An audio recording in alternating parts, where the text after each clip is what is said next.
The studio lights were sharp, almost surgical, carving out the stage in bright white geometry. The audience murmured, an electric current of anticipation running through the seats as the music faded and the host's grin widened for the camera. Michael B. Jordan sat in the guest chair, his posture composed, the smile perfectly measured, public smile, safe smile. He had done this countless times before, but something tonight felt different. The man sitting across from him wasn't Jimmy or Fallon or Kimmel. It was Richard Cole, a late-night veteran in his 50s, the kind who thrived on controversy. Silver hair slicked back, eyes glinting with the kind of charm that wasn't really charm at all, but sharpness disguised as warmth. "Michael," Richard began, voice smooth as old bourbon, "you've come a long way from the kid on the wire. Hollywood must have treated you well." The crowd chuckled politely. Michael smiled. "I've been blessed, yeah. Worked hard, stayed focused." "Focused," Richard echoed, leaning forward. "You know, a lot of people talk about how it's easier these days for black actors, African-American actors, to get big roles. I mean, look at you. You're proof of that progress, right?" The way he said it, proof, made Michael's shoulders tighten. He felt the air thicken, the laughter of the audience dulling in his ears. "Progress isn't just about getting roles," Michael said carefully. "It's about who gets to tell the stories." "Of course," Richard said, smiling the TV smile. "But don't you think we might be overcomplicating it sometimes? A good actor's a good actor, color aside." There it was, the subtle sting. Michael's fingers pressed together, his nails digging lightly into his palm. "If color didn't matter, we wouldn't still be talking about it," he said, tone calm but firm. The audience shifted. A few claps, uncertain. Richard grinned wider, sensing tension he could feed on. "Fair point," he said, tilting his head. "But sometimes I think folks like you make it sound harder than it is." The smile stayed on Michael's face, but his heart thudded once, heavy and controlled. Inside, a slow fire burned. He could feel every camera, every whisper. He could smell the stage makeup, the faint metallic tang of the microphone. The show rolled on, but his mind replayed that phrase. "Folks like you." Later, in the dressing room, the walls felt too close. He sat staring at the mirror framed by hot bulbs, hearing Richard's voice echo in his skull. He remembered how, years ago, his mother had told him that dignity wasn't about silence, it was about knowing when to speak. He took a slow breath, feeling the weight of the night pressing on him. The next morning, the clip had already gone viral. "Michael B. Jordan gets too serious on Cole tonight. Awkward moment on late night. Jordan's racial rant?" He scrolled through the headlines, each one colder than the last. The comments were worse. Hundreds of strangers debating his tone, his expression, his right to feel insulted. He put the phone down, rubbed his eyes, and whispered to himself, "Don't give them what they want." But something inside him had already changed. At his apartment, he could still smell last night's cologne on his jacket. The city outside hummed, a constant rhythm of sirens, honking life. He sat at the window, thinking about what it meant to be visible, how visibility could twist into vulnerability. Calls from his manager came in. "Just let it blow over," she said. "He's known for baiting people. Don't respond." He nodded, but inside he knew he wouldn't stay quiet forever. The following week, he returned to the set of a new film, and even there, he felt it. The sideways glances. The way crew members whispered, "That's the guy from the interview." One afternoon, while going through lines, a lighting tech joked, "Careful, don't go all activist on us, Mike." The laughter that followed wasn't cruel, but it was careless. He smiled thinly and kept reading. But later, alone in his trailer, the weight of those words hit like a delayed punch. His throat felt dry, his hands restless. He wasn't angry at one man. He was angry at the pattern, and how something small could become something heavy when it happened again and again. He looked at his reflection in the trailer mirror and saw not just himself, but 1,000 expectations, 1,000 labels that didn't belong to him. That night, he called his friend Marcus, a civil rights lawyer he'd known since school. "You ever feel like they want you to be grateful for being tolerated?" Michael asked quietly. Marcus laughed softly. "Every damn day, brother." "So what do you do?" "I remind them tolerance isn't equality. Then I do my job anyway." Those words stuck with him. Days passed, and he went back to work. But when Richard Cole's show posted another segment, a smirking apology where he said, "I guess some people can't take a joke," Michael felt something snap. That night, he couldn't sleep. He turned on the television, muted it, and stared at the reflection of his own face on the dark screen. He imagined saying all the things he hadn't said. The anger, the exhaustion, the quiet dignity his mother had taught him suddenly felt heavier than ever. The next day, his agent called. "Richard's team wants you back on the show. He wants to clear the air. It'll look good." Michael paused, his pulse quickening. "Yeah," he said finally. "Let's do it." The second appearance was quieter, the air in the studio thicker with expectation. The lights burned hotter. Richard smiled the same smile. "Michael, great to have you back," he said, voice dripping with that same charm. "You ready to make peace?" "Depends on what you mean by peace," Michael said, his tone even but edged. The audience laughed lightly, uncertain. Richard chuckled. "You've been all over the internet. Didn't think a simple conversation would blow up like that." "Maybe it wasn't simple," Michael replied. "Maybe you just didn't hear what was really being said." The crowd hushed. Richard's smile faltered for half a beat. "Well," he said, "I think we can agree that sometimes people overreact. People react," Michael interrupted, voice low, "when they've been talked over long enough." The audience erupted into applause this time, genuine and sharp. Richard blinked, recovering his grin, but the air had shifted. For once, the control wasn't his. Michael leaned forward slightly, his tone calm, his gaze steady. "You invited me here because you thought I'd be quiet. But I learned a long time ago silence doesn't protect you. It just makes you easier to misunderstand." Richard tried to laugh it off, but his eyes betrayed unease. "Well, I think that's a bit heavy for late night," he said. "Then maybe it's time late night stopped pretending heavy doesn't exist," Michael replied. The audience clapped again, louder this time. Even the camera operator smirked slightly. When the show ended, Richard offered his hand backstage. "No hard feelings," he said. Michael looked at it, then shook it. "None," he said. "Just lessons." The tension didn't vanish overnight. Online, opinions split like glass. Some praised his poise, others mocked his seriousness. But Michael didn't care anymore. He felt something solid inside him, something unmoved. A week later, a producer from a new network called.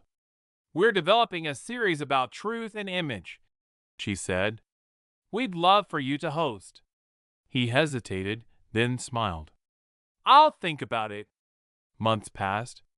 The memory of that night stayed with him, not as anger, but as clarity.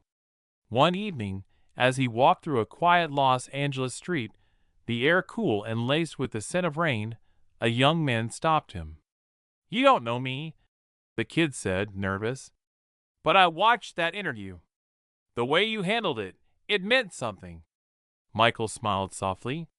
"Glad it did. It just made me feel like I didn't have to apologize for being who I am." The words hit deep. As the kid walked away, Michael looked up at the city lights. The noise of cars faded into a distant hum. For the first time in weeks, he exhaled fully. The world hadn't changed, not overnight. But something in him had. He realized dignity wasn't about winning a debate. It was about refusing to shrink. It was standing still while the world tried to push you into a corner. The next morning, he received a letter, not an email, but an envelope, real paper. It was from Richard. Inside, a single line. "You were right. I didn't hear you before. I do now." Michael folded the letter carefully, placed it in a drawer, and smiled. Sometimes change didn't look like fireworks. Sometimes it looked like silence reclaimed, truth spoken without shouting. As the sun rose over the city, Michael poured himself a cup of coffee, the rich aroma filling the air. He looked out at the world, still flawed, still loud, and whispered, "Let's get to work." The applause that night had faded, but the echo of it stayed with Michael for days. Every conversation he had afterward seemed to orbit that moment, his confrontation with Richard Cole. Some people praised him for his courage, others warned him to stay quiet and protect his image. But in the silence of his apartment, beneath the faint hum of Los Angeles traffic, he felt only the weight of what it meant to speak out. The morning after the show, the world had already twisted the story. Headlines turned his words into clickbait. Michael B. Jordan confronts talk show host in explosive moment. Was Jordan too sensitive? Richard Cole responds to accusations of racism. The cycle was familiar. Conflict, distortion, noise. His PR team called it damage control. He called it deflection. He stood in front of his bathroom mirror, watching the steam fog around his reflection, his thoughts circling the same truth. It wasn't about one man or one show. It was about the quiet ways people were told to shrink themselves, to fit into the shape the world preferred. Later that week, he had meetings on set for a new film, an intense drama about moral choices. The director, a man named Peter Langford, was older, seasoned, and polite in a distant way. "Michael, we're glad to have you," he said during the production meeting. "I know things have been noisy for you lately." Michael smiled faintly.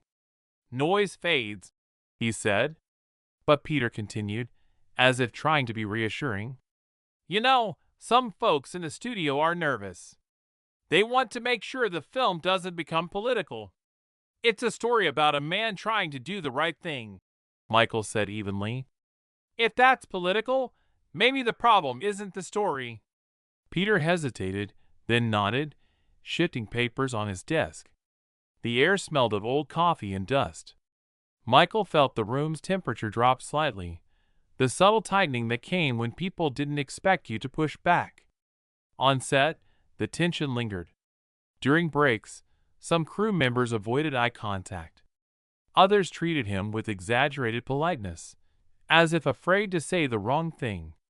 One day, during a rehearsal, a sound tech whispered to another, "Guess we better watch our words around him."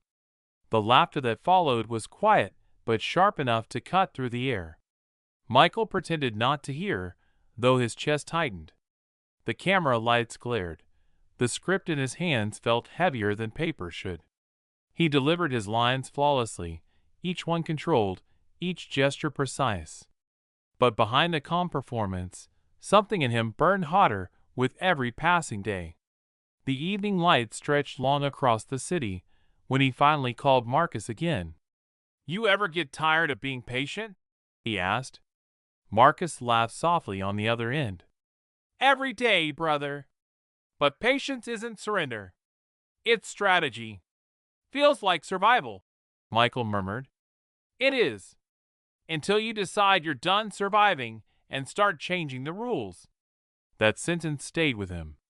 Weeks later, he was invited to an industry charity gala, an event filled with sharp suits, champagne laughter, and cameras flashing like lightning. Richard Cole was there, of course. The moment Michael saw him across the room, a dozen memories flooded back. The smirk, the tone, the undercurrent of condescension. He didn't plan to speak to him, but fate had other ideas. Half an hour into the evening, Richard approached, holding a drink that reflected the gold light of the chandeliers. "Michael," he said, his smile rehearsed. "Good to see you. You too, Michael replied, polite but distant. I wanted to say again, I'm sorry if things came off wrong, Richard continued. You know how TV is. We chase moments. Michael studied him for a second. Yeah, he said slowly.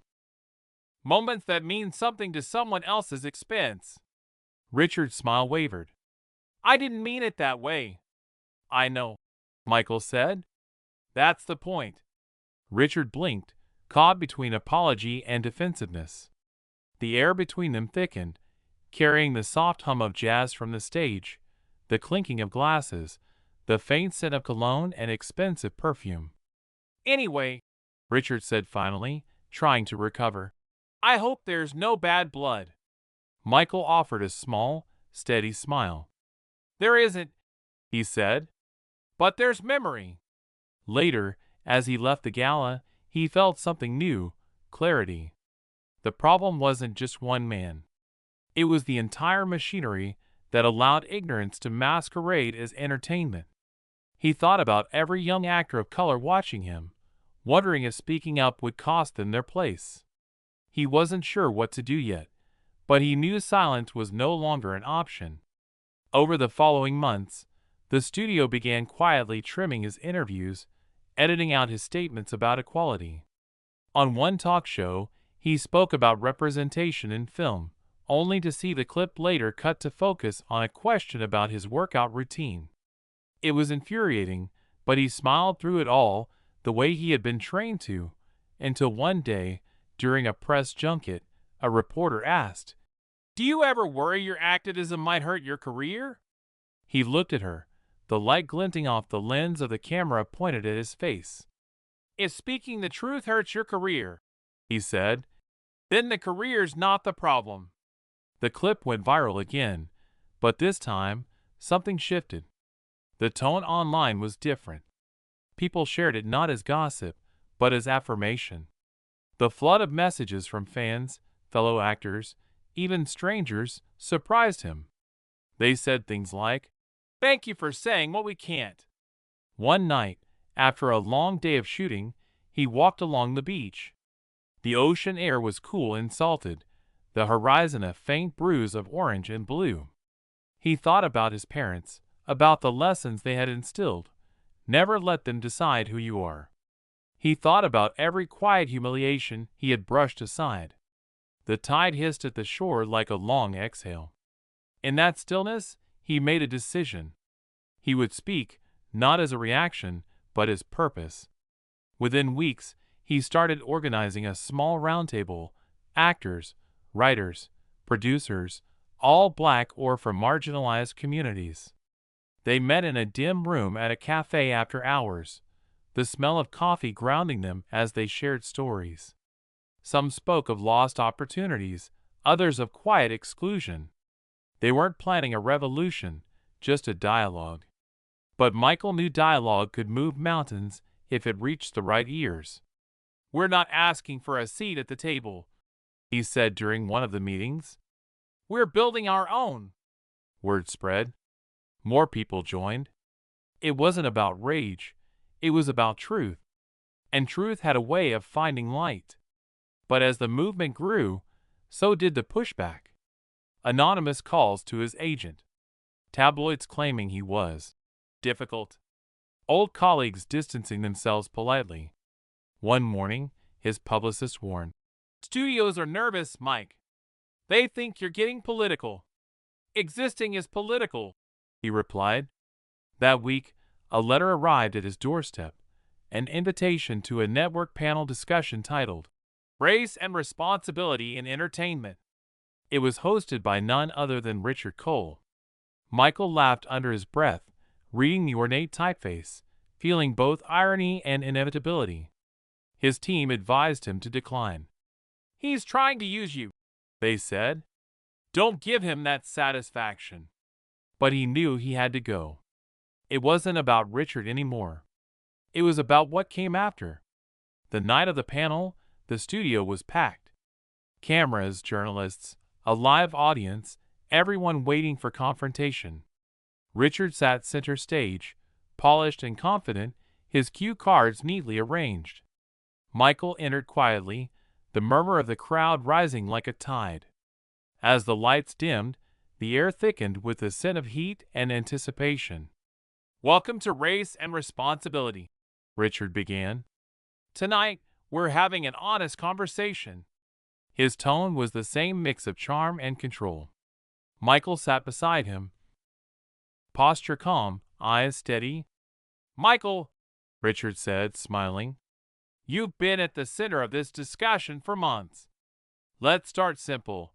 What do you think Hollywood gets wrong about race?" Michael leaned forward slightly, his hands clasped. "It's not about what Hollywood gets wrong. It's about what it refuses to see. It's easier to say the system's fixed than to admit it still works for some more than others." Richard nodded, but his tone had a familiar edge. "Don't you think sometimes we exaggerate? I mean, look how successful you are." "Success doesn't cancel struggle," Michael replied. "It just hides it better." The audience stirred. Cameras zoomed in, capturing every twitch of expression. "I think people are tired of the guilt," Richard said. "Maybe we should just focus on moving forward." "Moving forward without looking back is just walking in circles," Michael said. The silence that followed was heavy. Richard shifted in his chair, clearing his throat. "You sound angry." "I'm not angry," Michael said. "I'm awake." The applause came slow at first, then stronger. Richard tried to redirect, but the energy had shifted again. Michael wasn't debating, he was defining. "People think dignity is silence," he continued. "But silence is what keeps systems comfortable. Dignity is speaking without apology." The words hung in the air like smoke. Richard looked momentarily lost, glancing at his cue cards, then back at Michael. "So what do you want people like me to do?" "Listen," Michael said simply. "Not to answer. To understand." The crowd broke into applause again, and this time it didn't stop quickly. Richard tried to smile through it, but the power dynamic had changed completely. After the show, backstage, there was a strange quiet. Richard approached him again, slower than before. "You handled that well," he said softly. "Better than I expected." "I wasn't performing," Michael replied. "That's the difference." Richard nodded, looking older somehow. "You made me think," he admitted. "Maybe that's the point," Michael said. He left the studio that night not as a man vindicated but as a man freed. The sky outside was clouded, the city lights bleeding through the mist. He walked with a steady rhythm, the sounds of laughter and traffic merging into a distant hum. For the first time, he felt no anger, only clarity. The next morning, his phone was flooded with messages, not of controversy, but of connection. Directors wanted to collaborate. Students thanked him for his honesty. Even journalists who once criticized him wrote about the power of restraint, of quiet conviction. He didn't respond to most of them. Instead, he made coffee, stood by the window, and let the sunlight warm his face. Somewhere deep down, he realized this wasn't the end of a story. It was the beginning of a voice that couldn't be edited out.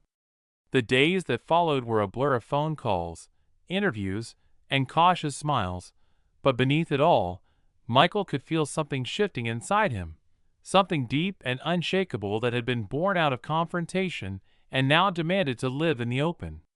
He had thought that standing up for himself once, on national television, would be enough, that the truth, once spoken, would echo on its own. But truth, he was learning, wasn't a single act. It was a practice, a discipline, something that had to be chosen again and again in a world that preferred silence. The city outside his window looked the same, traffic crawling through the sunlit haze, people rushing to be somewhere else, but for him, everything carried a different tone. When he walked into meetings now, the atmosphere changed, almost imperceptibly. The same executives who used to clap him on the back with casual familiarity now greeted him with careful words and thinner smiles. their politeness stretched tight like a wire. "Michael," one of them said at a meeting for a new film, "we love your energy, man, but we just want to make sure you're not planning to bring, any of that interview stuff into this project." He stared at the man for a moment, hearing the hum of the air conditioner, the faint click of a pen tapping on a conference table, the subtle fear behind the man's smile. "You mean honesty?" Michael said quietly. The man laughed nervously. No, I just mean, let's keep things positive." "Truth is positive," Michael replied, still calm. The man shifted in his chair, suddenly finding his notes very interesting. Michael had always been good at reading a room. He could tell when people were uncomfortable, when they were unsure of how to treat him. But now, he didn't shrink from it. He let the silence hang, let them feel the discomfort that he'd carried his whole life. Later that night, as he walked home through the soft hum of the city, he found himself thinking about his father. He remembered how, as a boy, he'd watched his father get pulled over for no reason, how he had sat in the back seat, heart pounding, as the officer spoke to his dad with that sharp, rehearsed condescension. His father had kept his hands visible, his tone calm, his dignity intact. But Michael had seen the tension in his jaw, the quiet humiliation that lingered after the patrol car drove away. "You always keep your head up," his father had said later, voice steady. "Not because they deserve your respect, but because you deserve your peace." Those words came back now, like an old melody resurfacing in a quiet room. At the studio, the situation grew more complex. His co-star, a young white actress named Emily, had been kind to him at first, casual and warm, but lately she had grown distant. During one break, she approached him, hesitant. "Hey," she said softly, "I just wanted to say I watched that panel you did with Richard. You were intense." "Intense?" he repeated, tilting his head. "I mean that in a good way," she added quickly. "It's just, you seemed angry." He nodded slowly. "Wouldn't you be?" She hesitated, biting her lip. "I guess I've never thought about it like that." "That's the difference," he said, not unkindly. "I don't get to not think about it." The air between them went still. She looked at him for a moment, then nodded. "I'm sorry," she said quietly. "Don't be sorry," he replied. "Just see it." That night, after the day's shoot, he stayed behind long after everyone else had gone home. The set was quiet now, the smell of sawdust and metal lingering in the still air, the echo of footsteps bouncing off empty walls. He sat on a prop bench under the dim glow of a single overhead bulb and let his thoughts wander. He wondered how many conversations like that one he would have to keep having. How many times he would have to translate his own pain into language people could digest. He wasn't tired of fighting. He was tired of explaining why the fight existed. But even in that fatigue, there was purpose. He thought about the young kid who had stopped him on the street after the show, how his eyes had been wide with hope. That, he decided, was enough reason to keep going. Over the next few weeks, his life became a quiet balance between his work and his voice. He didn't plan to become a spokesperson for anything, but the world seemed to want to make him one. Invitations came in from universities, from talk shows, from organizations asking him to share his perspective. Some were genuine, others were clearly fishing for controversy. His manager warned him again and again. "You have to be careful, Mike. People love to build you up just to tear you down." He understood that. But he also understood something deeper. If you didn't speak, they'd still tear you down. They'd just do it in peace. One evening, after a particularly draining day, he met Marcus for dinner. The restaurant was dimly lit, with jazz humming low in the background and the smell of garlic and butter heavy in the air. Marcus looked at him across the table. "You good?" he asked. Michael smiled faintly. "Define good? You look tired," Marcus said. Like you're carrying the whole damn conversation for everyone else. Feels that way sometimes, Michael admitted. You know what the crazy part is? They want you to be grateful for being allowed to speak. Marcus nodded. That's the trick. They give you the stage and then tell you what you're allowed to say. Michael leaned back in his chair, feeling the exhaustion settle in his bones. So what do I do? You keep saying it, Marcus replied, until they can't ignore it. After dinner, as Michael walked back to his car, he noticed a small group of paparazzi waiting outside.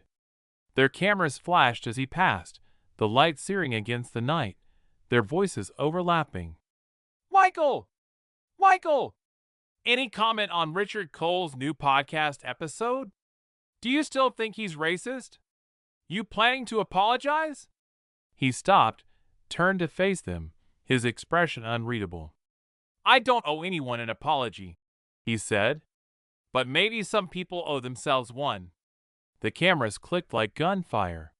He got into his car, shut the door, and drove off into the Los Angeles night.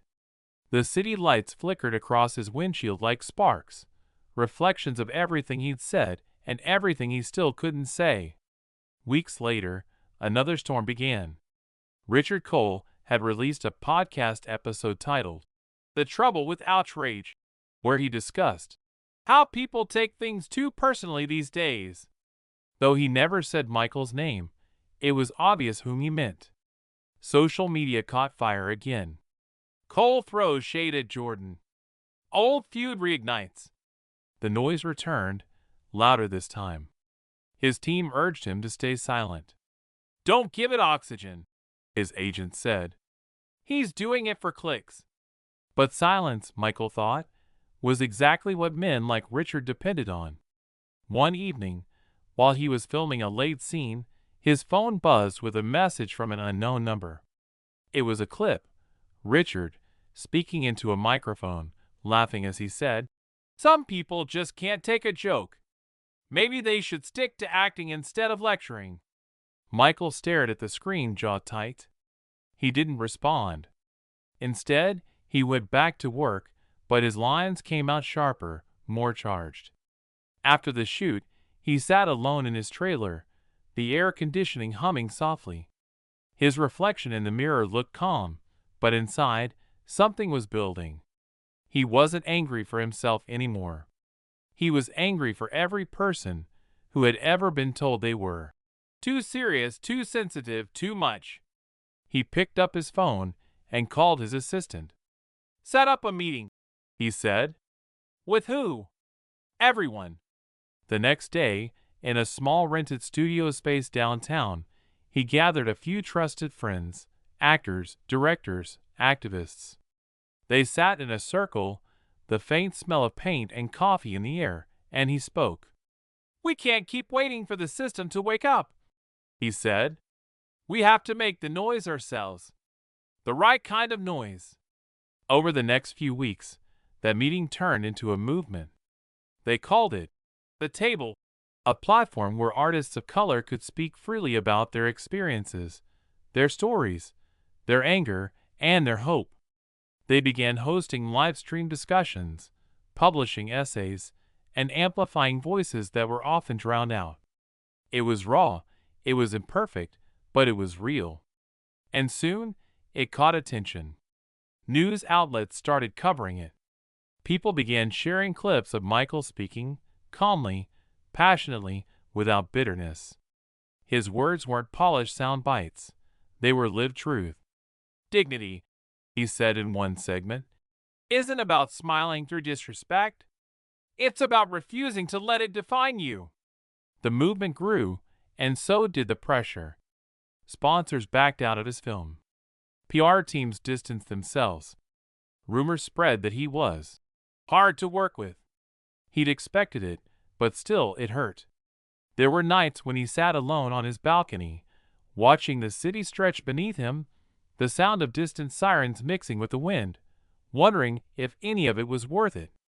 Then, one night, his phone buzzed again. A text from an unknown number. You don't know me, But I'm a writer. I used to think my voice didn't matter. Then I heard you